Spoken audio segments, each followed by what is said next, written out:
करमपुर लगो करमपुर थाने के गोठ गोड आज़म खान बिजाणी वासी गोठाणा पंहिंजी बिरादरी के माण्हुनि जी नाइंसाफ़ियुनि ख़िलाफ़ सरापाए एहतजाज आहिनि। गोड आज़म खान बिजाणी वासी गोठाणनि साबिर अली बिजाणी ऐं बशीर अहमद बिजाणी करमपुर मीडिया सेंटर में सहाफ़ियुनि अॻियां दाईंदे चयो त पंहिंजे पाड़े में वेठल बिजाणी बिरादरी जा हथियारबंद भत्ते जे पैसनि घुर ऐं भत्तो न ॾियण तां काफ़ी महीननि खां असांजे घरनि मथां वक़्त ब वक़्तु फायरिंग करण सां गॾोगॾु असांजो माली नुक़सानु बि कनि था।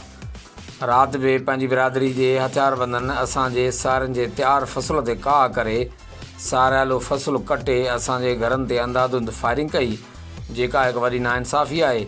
मुज़ाहिरीन चयो त असां पाण सां थींदड़ नाइंसाफ़ियुनि जी दांह बिजाणी बिरादरी जे मोज़िज़ीन खे ॾींदा पिया अचूं। हाणे बि वस वारा असां सां थींदड़ नाइंसाफ़ी जो नोटिस वरिती असांखे तहफ़ुज़ ऐं इंसाफ़ ॾियारीनि।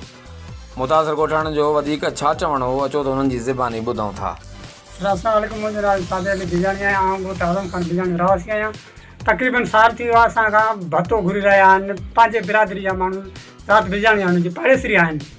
असां सरदार मीर महबूब खान बिजाणी, MN मीर शबीर खान बिजाणी, मीर सादन खान बिजाणी, मीर इकबाल अहमद बिजाणी खे बि रिक्वेस्ट करे चुका आहियूं। बावजूदि उन्हनि खे कुझु बि हिन टाइम ते न थी सघियो। सर असां राति बि ताज़ो वाक़ियो थियो आहे जंहिं उन्हनि अंधाधुंध फायरिंग कई आहे। तक़रीबन 200 गोलियूं मथां मारियूं आहिनि ॻोठ जे, ऐं साहिल फसल खे बि वॾो नुक़सानु उन्हनि रसायो आहे।